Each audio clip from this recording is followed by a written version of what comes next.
Welcome to the Disrupt Education Podcast. I'm Peter Hostrasser. I am here with Tressa. Tressa, thank you so much for hanging out with us on Disrupt Education today. Oh, I'm delighted to be here. Thank you for inviting me. I can't wait to jump in to all the expertise you have that we're going to discuss today and research.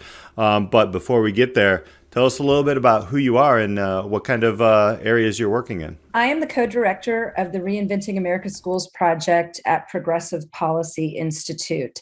The Progressive Policy Institute is a think tank in Washington, D.C. We advocate for very pragmatic solutions to improving government, to improving systems that people come in contact with every day in their lives. We are representative of the moderate wing of the Democratic Party, but we're very pragmatic. That's our whole center is it going to work? Is it going to make people's lives better? Is it going to make systems operate more efficiently? Is it going to be fairer, more just?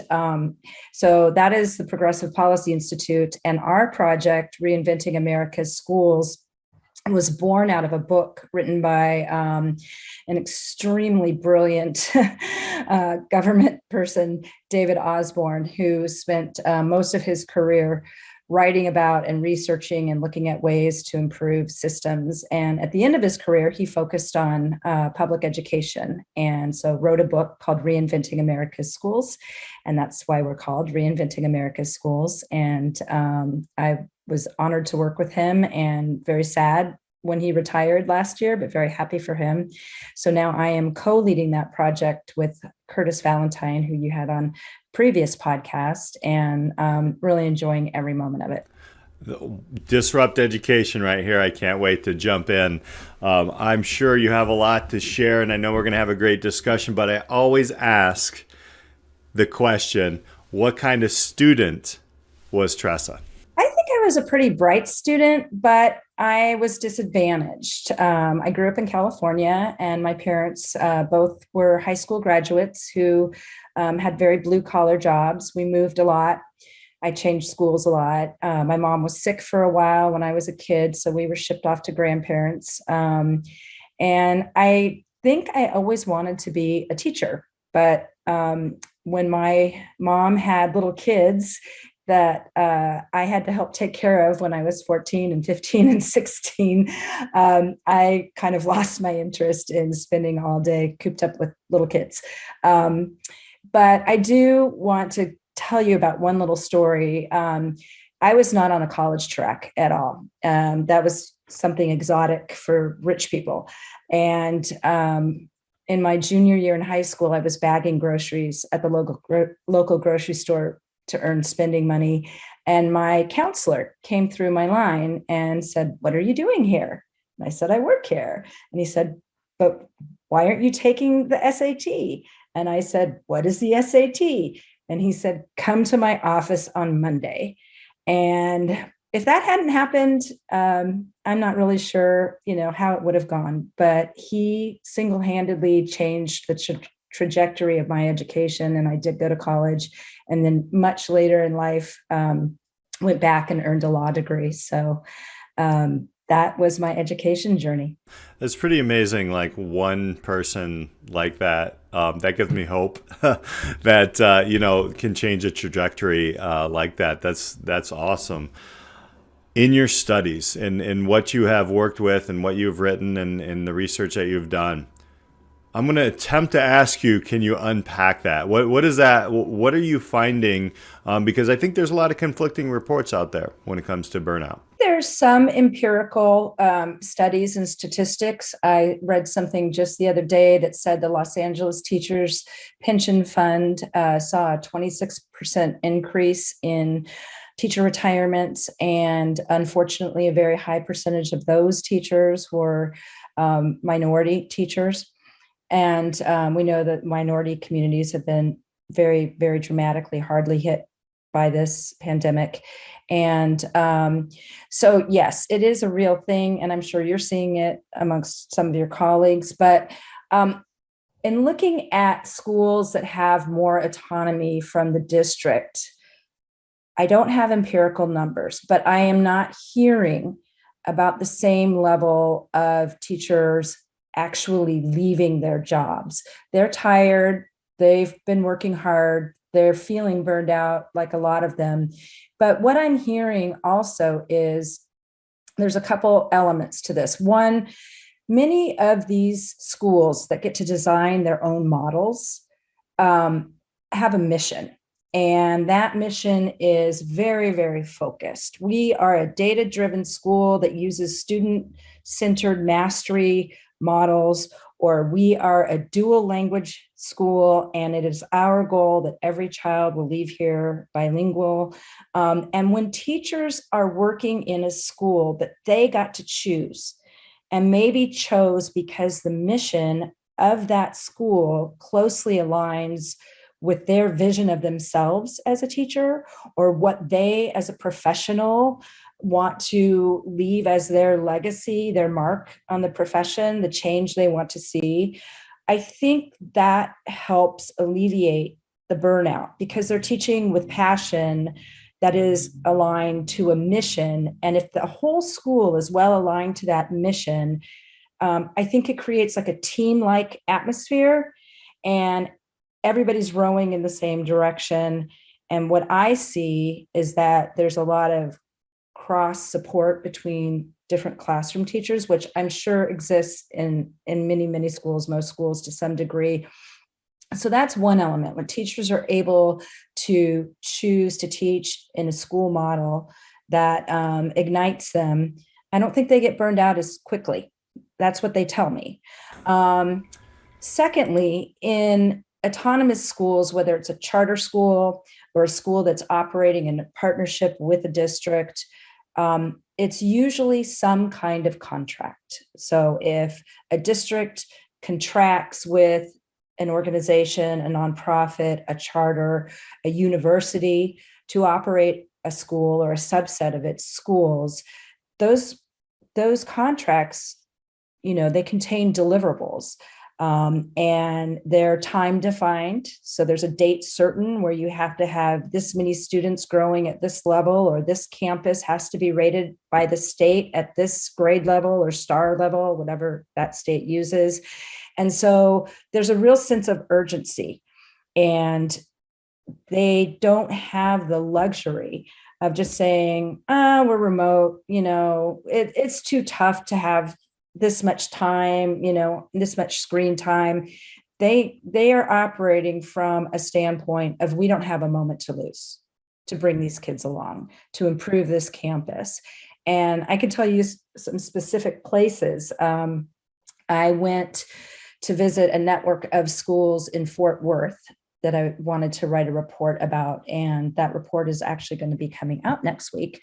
And it is called the Leadership Academy Network. And it was the first time that the Fort Worth School District ventured into this innovative, very brave of the district to step back and let go of its schools a little bit. And so the district entered into a contract with Texas Wesleyan University, which is a local university that was founded as a teacher's college 130 years ago. And they spent almost a year hammering out the terms of the contract, the agreement, the metrics for performance, what the autonomies are. Do they have autonomy over staffing? Do they have autonomy over the budget? Do they have autonomy over school design and model, the calendar, the length of the school day? Once all those things were agreed, the district ceased its day-to-day operation of those campuses. The schools are still part of the district. The district still provides much technical support for them. For example, human resources. While the district cannot dictate staffing, whether it's hiring, retention, promotion, the district can help them with how to schedule vacations and how to handle payroll issues and how to handle, remediation and disciplinary. And what about if a teacher has a sexual harassment complaint? And that has not happened, but I'm just using that as an example. So there is real deep technical support at the district for these schools, but the district is very hands off in how that school operates. or that network of schools operates. And it tends to be that data-driven student mastery model. And so every teacher in that network of schools is teaching in the same way, not in their individual classrooms, but they're teaching for the same mission, for the same goal, and they're measuring the same things, and they're supporting each other when the measurements don't add up for one teacher, but they do for another. So I didn't see any burnout in that school. I saw tired teachers. Yes, I saw tired teachers. We're pretty tired.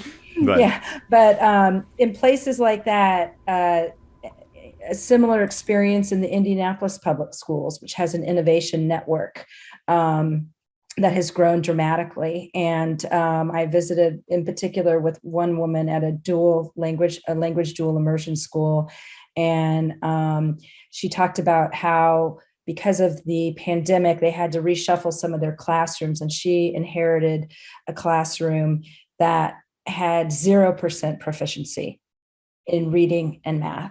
And this was the first semester of 2020-2021 school year. So when she started, she had 0% proficiency. And by the Christmas break, the end of the semester, she had three children at proficient, and the majority of the rest of her kids approaching. And she actually got tears in her eyes and told me that she said she just was the most successful that she had felt in years as a teacher. Yeah. So again, anecdotal, but it seems that when teachers have the trust of their administrators and freedom from dictates from the central office, that even in the toughest of times, they can do better. Yeah, I would agree, just as an educator myself. I heard trust, I heard autonomy, but I also heard, main goals. Everybody is working towards the same thing. Yeah, I want to work at those schools, I'll be honest. So, and also in innovation, would you consider that innovation? Is there other innovative pieces? I know innovation is a big word, right? When we talk about innovative schools, I figured schools should be like this. If you can dive a little bit deeper into, some of the things with the partnership schools, and I know like you were talking about places for educators to find their why in that certain system and things like that. How do you see that like working itself out in, this world that we're in as we go forward? Because culture in school for me is extremely important. I never met a teacher who didn't say the same thing. Mm-hmm. So let me explain a little bit about this particular model. I think probably most of your audience will know what a charter school is. It is a publicly funded, independently operated school. You and I could decide we wanted to open a charter school, and if we were capable of putting together a competent plan and showing competent finances and convincing an authorizer, whether it's a state or a school district or a university, it's different in different places, that we were confident to operate this school, we would get a charter, which is a fancy word for a contract. And we would have a period of time, 4 years or 5 years, to operate that school. And at the end, our charter would be reviewed. Did we do what we say we were going to do? Are kids learning at the pace that we said that they were going to learn? Are our finances in order? And if so, we would be renewed. So the difference with an innovation school or a Renaissance school or a partnership school, they're called many different things in many different places, but the model is very much the same. It is essentially a district saying, for whatever reason, and I'll get into that in a moment, we no longer are able to operate the school, or we do not think that operating the school is the best fit for the school or the district.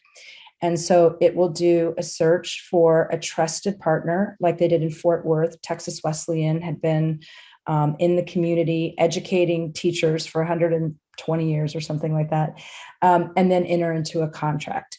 So partnership schools generally stay in the district building, and they generally keep the kids who are zoned for that school. If they have additional seats, they will open it up to a random lottery that perhaps any student in the district or in the region, whatever the local rules are, can attend. There's some advantages to charters and there's some advantages to innovation schools. With charters, they're completely autonomous. Nobody can tell them what to do other than the obvious state and federal regulations like discrimination protections and workplace safety laws and environmental hazard laws, the obvious stuff.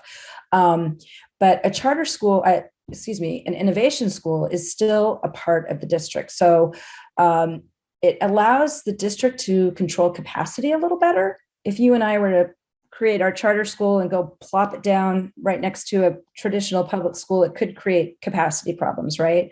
But by doing the innovation school route, the district does have a little bit more control over how many seats it's offering. It also has the advantage of giving the district a window into the school. If you and I were operating our charter school in the Missoula, Montana district, Missoula, Montana people couldn't come in and see what we were doing. With the innovation schools, the district still has a window into those kids' daily experiences in the schools. When our innovation school starts getting straight A's and our kids are just rock stars, our scores are going to lift the district scores. So if you have a district that's struggling with performance issues, we could actually help the district. A rising tide lifts all boats, right? We can be a model for the traditional schools.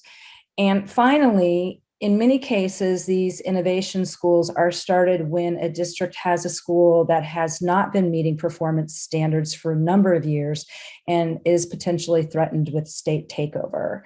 Not only does the district avoid that unfortunate occurrence and embarrassment and trauma to everyone involved, but it also frees the district from having to spend a lot of resources on a troubled school, and probably not the only troubled school in the district. So those resources can be redirected and hopefully make improvements elsewhere. We used to call it like school within a school or something like that, where, you have this kind of cohort, if you will. Do you usually do these things in your experience and your research that you do them outside a different building? Are they in the school when you're talking about an innovation school? Is it a separate area? Just out of curiosity. The innovation schools that are true partnerships with an external partner are generally in the same school building. And that is done to create the least amount of disruption to the school community, the students who travel to that school on a daily basis. It is also done that way because the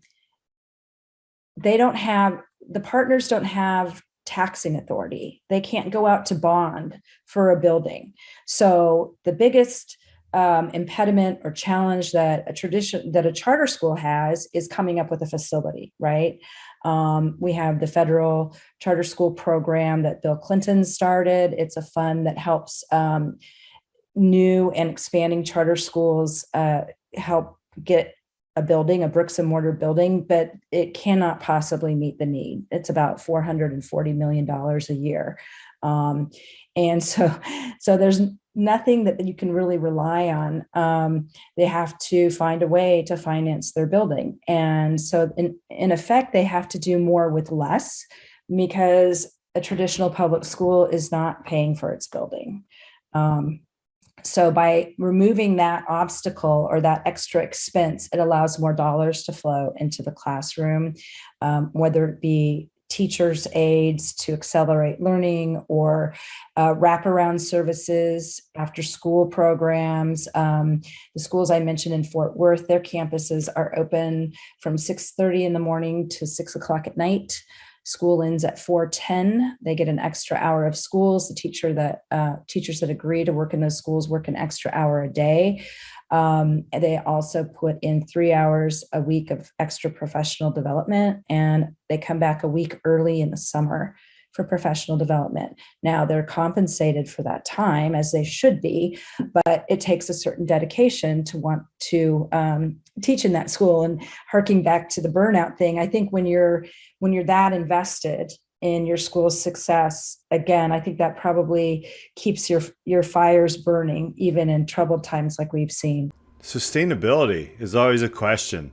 And that's always something, how long can I do this? Have you seen any challenges there when it comes to sustainability of educators in an innovative school like that? I mean, I guess they could choose, not to take an extra role or something like that. But as an educator, I'm thinking, wow, man, that's a lot, but it's got to be rewarding as well. Well, I think what helps with the sustainability is that there is such a tremendous level of support. The leader of the school or the leader of the network is going to select their principals very, very carefully. Running an autonomous school where you have decisions to make that are normally made by the central district office they're two very different things. And I will say in places where these schools have been really successful or the most successful, there is usually some kind of external partner that incubates these school leaders. In Indianapolis, for example, there's a nonprofit called the Mind Trust, and they incubate these leaders for a solid year before they take over a school. They will spend that time listening in the community, learning how to perform functions that the central office might perform. In Fort Worth, for example, the leader there came out of the district. She was an administrator who had turned around troubled schools and then was plucked by the central office to mentor and coach others that were trying to turn around underperforming schools. And she had the staffing freedom to pick the principals to lead her schools that she knew had it in them. And because she put in place such exemplary leaders, she then didn't have that much trouble attracting really good teachers who wanted to work for these really great leaders. And so it's sort of like an upward spiral of positivity.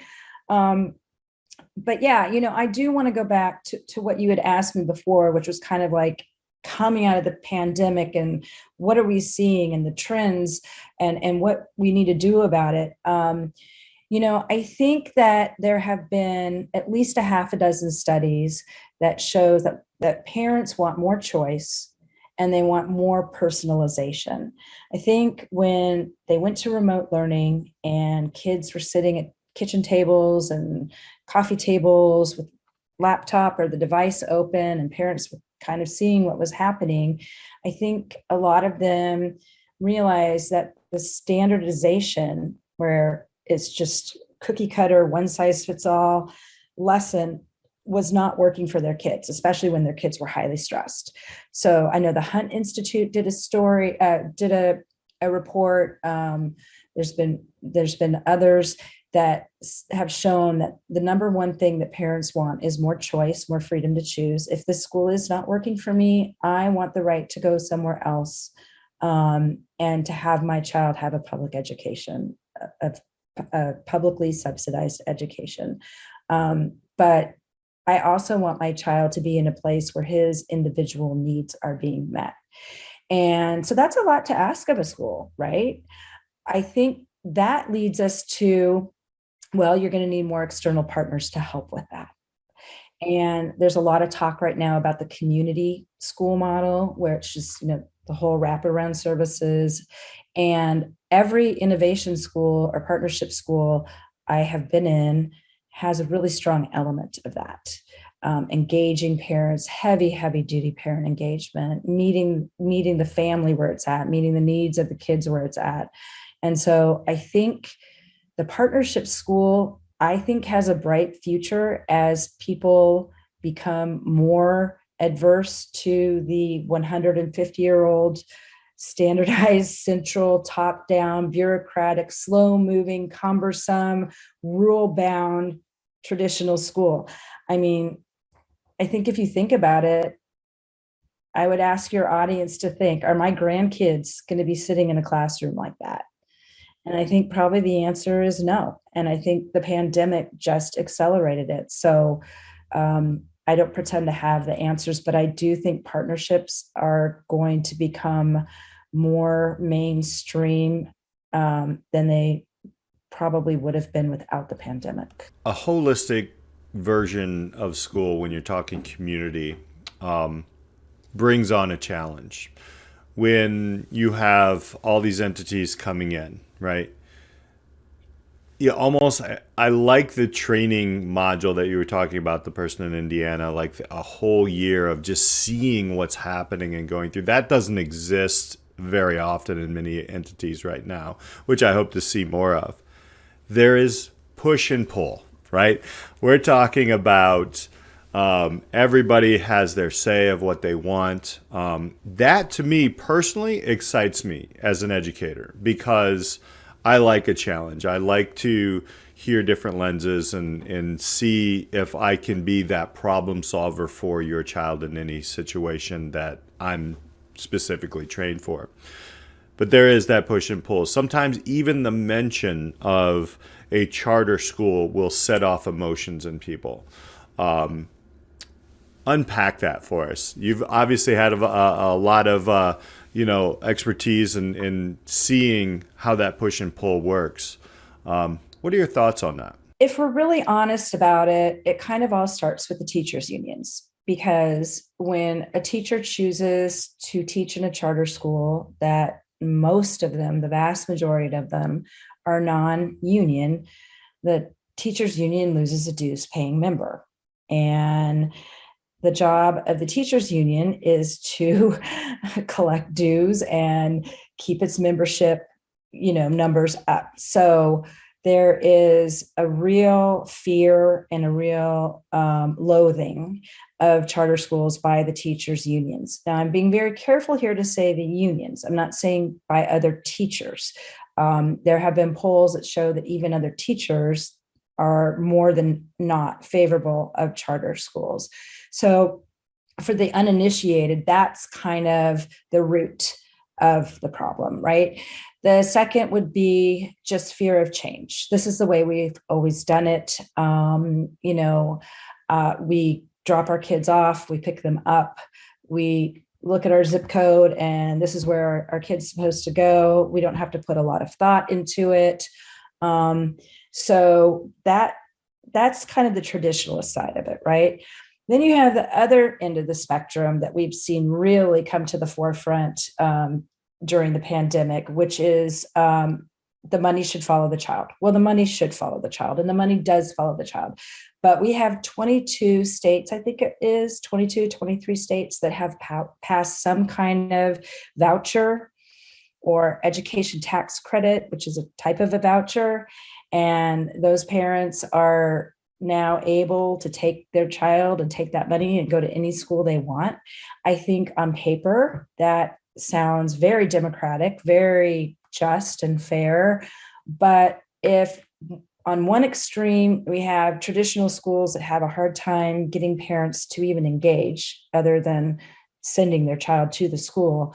And then we have this other extreme of vouchers where the parents are going to have to create it from scratch. I mean, really, they're going to have to research the school. They're going to have to evaluate the schools. They're going to have to find the schools. I don't think there's simply enough private school seats at this point that could possibly be coming online to support a mass exodus with vouchers, right? So I think that we see some states like Texas, like Indianapolis, like Denver, like Tennessee for a while, Springfield, Massachusetts tried it, Los Angeles tinkered with it, sometimes at the state and sometimes at the local level. But we do see experimentation with the partnership model. And I think it works best when there is a state statute. The states that have passed statutes give cover to districts that want to do this, that might otherwise be intimidated by unions and other naysayers, right? Because if they have a statutory right to enter into these partnerships, and the partnerships are defined by the statute. For example, in Texas, there are 3 anonymies that they have to give. They cannot negotiate, and that is staffing, budget, and curriculum. They can negotiate anything else, but they have to give the school autonomy over that. In Indianapolis, it's a blanket grant of autonomy. There's no negotiating. So I think when a statute sets it out and puts the goalposts for the districts and the partners and sets the expectation and gives the cover, it makes it easier for these things. And one reason that we wrote the innovation guide, including model legislation, where I analyzed all the state statutes and took the best pieces from each, was in hopes that if there's some state lawmakers out there who are trying to come up with how do we fix this post-pandemic problem, well, here's one way, and here's a few places where it's showing great promise for working well. And another thing on that is it's a way to keep kids in the public school system. I mean, if everybody who is entitled to a voucher now, after all these new laws have been passed, used it, I don't know that we would have a public education system left. And so by offering a quality option to parents that keeps the kids in the school district, I just think it's a really viable option going forward. It's something that obviously, again, I'm going to go back to a lot of strong emotions on this. You really don't see anywhere in the middle of this conversation, but there's a lot of noise out there. Obviously, in even pre-pandemic world, there was a lot of sources and different things of information where I don't know, right? So, in your opinion, like where is the places that we can find, logistical, logical ways that this push and pull is really like, what are the numbers behind it? Where would you suggest people to really take a look at this? Is with as much time as people have on their hands, which is not much, but like, how do people kind of filter through the noise? There are several research institutions. One is out of Washington State University. Another is out of Stanford University. There are many, right? We have the Fordham Institute. We have, there's just a lot. There is a publication called the 74million.org, and they will write a story, an article on all the major studies that come out. So if you do not have the time or the bandwidth to read a white paper, the 74million.org is a really good place to check in and get a Reader's Digest version of some of these really important studies that are coming out. We also do a series of webinars at Reinventing America's Schools. We do one about every 3 weeks. They're never longer than an hour. And we will talk about what's emerging, where are pinch points with what's happening, and we'll bring a panel of experts on. It's always a really lively discussion and very digestible. It's not, it's not like attending some, forum where you're counting the ceiling tiles. We keep it very lively and entertaining. And you will hear in our series of webinars from the people who are doing the work in the field, the people who are legislating the changes, the people who are advocating for parents. And, they say really thought-provoking things. My colleague, Curtis Valentine, did a webinar a couple of weeks ago, and he had on a woman, Letitia James from the Oakland Reach, and she runs a group out there that advocates for inner city Oakland students and families to have better options, more choices, more personalized experiences. And she said some really profound things. She said, it's always our community that's fighting for this. And she said, we don't want to fight for this. We just want to drop our kids off at school and have them get a great education. I don't want to be at meetings at 7 p.m. at night. I don't want to be marching with a sign in the rain. We just, but we have to. And I think when you think about low income and urban and rural neighborhoods, that have had to have these fights for so long just to try to get quality education options, because they didn't have the choice to leave their zip code, right? When you see that, and now you see angry suburban moms, you kind of have to wonder, like, oh, did they just get a taste, whether they're fighting a mask mandate or reopening schools? They're angry about not having more control over their child's education. That's how these other communities have felt for decades, forever, perhaps. And I would like to see a way to unite some of this into a change for better policy. The empathy there is very interesting. As an educator who's taught in pretty much any high school, urban, suburban, I totally see that. And that's there are ways to combine and to really, join forces with people and just let's get a holistic view here and see if we can find ways to do that. With that being said, the Reinventing America's Schools, what do you see going forward here with the organization and some of the things that are highlights right now that are moving forward that you want to share? So we've actually been doing some strategic planning, and one of our big focuses is trying to encourage Democrats to step into this vacuum of leadership on public education that has led to so many parents being so disgruntled. The school choice movement, the charter school movement, the innovation autonomous school movement started as a bipartisan movement. The first charter school law was passed in Minnesota 31 years ago, and it was passed bipartisanly. Every US president since has supported charter schools, whether it was Clinton or Bush or Obama. And so now the unions have really done a great job at intimidating some Democratic policymakers. And we are trying to wrap our heads around how we can reverse course on that. I think it's pretty clear that there are culture wars around education happening right now, and they are not being instigated on the Democratic side of things. But in that vacuum, these culture wars can be quite damaging. So I think it's just a matter of us strategizing how we are more persuasive to get people to realize that this pandemic and the remote learning and the learning loss and the damage is something that has to be at the forefront of policymaking and change. And so I'm not sure what our projects around that are going to look like yet, but that's what we're thinking about right now.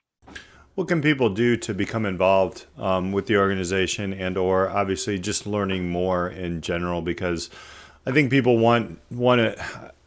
In my experiences, I know a lot of people really just don't know how this whole thing works. Obviously, you have a lot of workshops and things where people are conversating about, this is how this works. And obviously, this podcast has been extremely helpful, not only to me, but the listeners to, break down some different terminologies and what really is going on.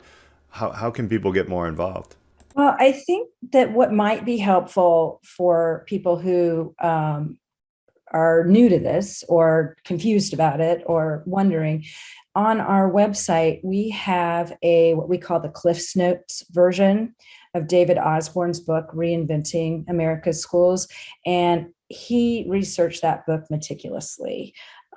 He spent time on the ground in many school districts that were doing this, and he tracked it over a period of time.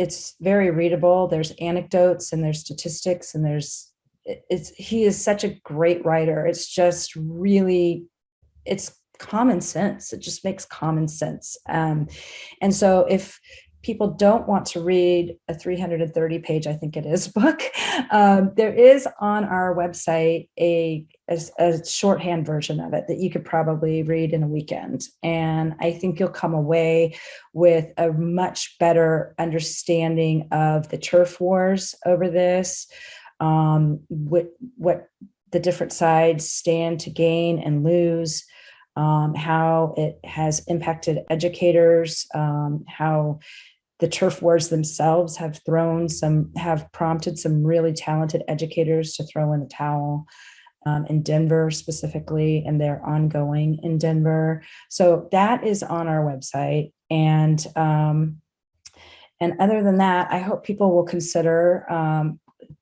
signing up for a few of our webinars. They're advertised on the website, and we also do email blasts. So if you want to get on the website and contact me, I'll get you on our email list. And I promise you, we will not inundate you with 50 emails a week, maybe one at the most, maybe one every 2 weeks.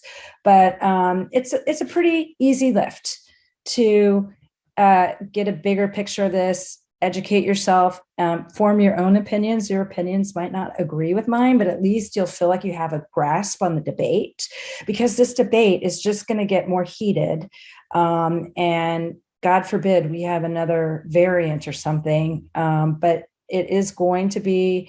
I was just looking at some research from the Pew Center for Research. They did a poll on February 15th, where they asked Americans, what is the most pressing issue that the president and Congress need to work on in the coming year? And it's a poll that they did in advance of the State of the Union address. And the fourth highest concern, ahead of crime, ahead of securing Social Security, ahead of a lot of things that are always at the top of the list, is improving public education. So the beast is awake, and this is going to be a topic now going forward for some time. And I'm happy about it, because I've always felt that education has gotten short shrift in the policy debates. So that makes me very, very pleased that people are realizing how important this is, not just to the lives of the individual students coming up, but it's really a matter of national security.